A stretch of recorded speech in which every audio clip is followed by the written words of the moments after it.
The information in the article Superhero Play relates to me in many ways. As a future educator, there will always be many children who I will encounter who want to engage in this type of play.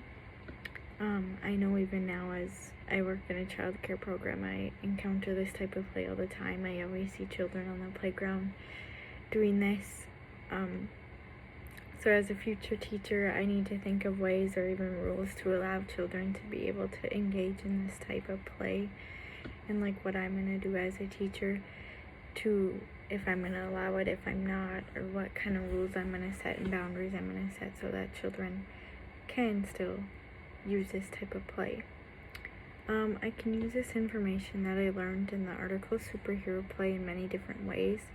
I can use this information in my future classroom to not just limit, like in the article she said she didn't allow it at first, and like she allowed none of it at all. So like I can use this information to help me as a teacher not just limit it for the children, but to allow different ways for me to be able to allow them to still do it, to make it safe, and just so that it's appropriate for school.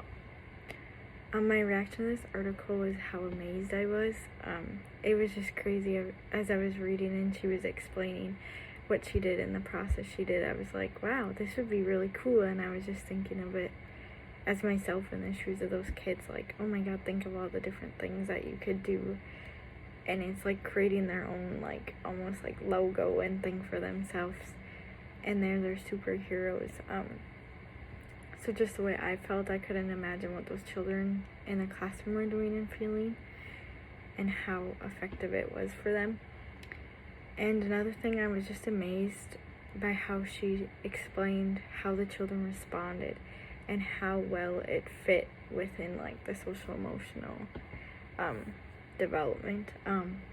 One of the examples she gave was how someone knocked down a girl's blocks and another student came and he was like, I'll save the day, I'll help you build them back up. And it was just so cool because normally like students can get physical in that aspect and students can just get really emotional during that time, and so like that superhero phase that came in and fixed it all for her, it was just really cool.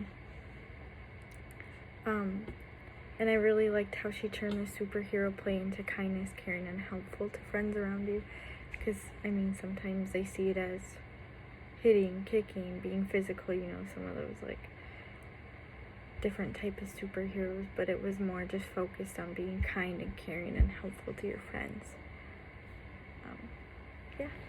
For the next article on rough play, the information in this article relates to me in many different ways. As a future educator, there will be many children who enjoy rough play and will want to engage in this type of play. I know I can already name children that I work with who are just this type of play that they enjoy.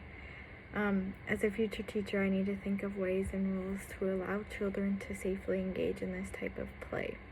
And I can use the information in the article to help me with that and to create those rules and what I'm going to do in my own classroom to allow children who enjoy this type of play to safely engage in it. My reaction to this article was different than the superhero play. I was kind of thrown off by how the article was saying how it was okay for students to engage in this type of play, and that there are many benefits to it, because I don't know, I just always hear that, you know, it's not okay, and you know, all this type of stuff. So it just threw me off a little bit, but it really did show me the insight of the importance of rough play for students and why it benefits them. I learned that it's enjoyable for them. They have no extrinsic goals and only intrinsic goals. They're just spontaneous and voluntary and involve active engagement. As a teacher who would potentially support rough play, you have to really provide the environment for it. And I think that would be a challenging aspect, just because in the classroom there's so many things that are necessary to be there that would be hard for you to be able to provide that environment. But I think like definitely outside or like in the gym time, like you could provide for it by, you know, having like those tumble mats and like just things like that to provide for it, maybe when they're outside and doing those things. The next one is the rules for it. I think that one would be tricky, and I think I would include the children in on that, because the rules would have to be pretty good in order for students to not be able to get hurt and for it to not get out of hand. And another important aspect is just to supervise it and intervene when necessary. You as a teacher have to know your students and be able to intervene when you know it's more than rough play and you know that it's gone higher than that level. So this article is a little different for me, and I was just thrown off by how it said that we should allow students to engage in rough play.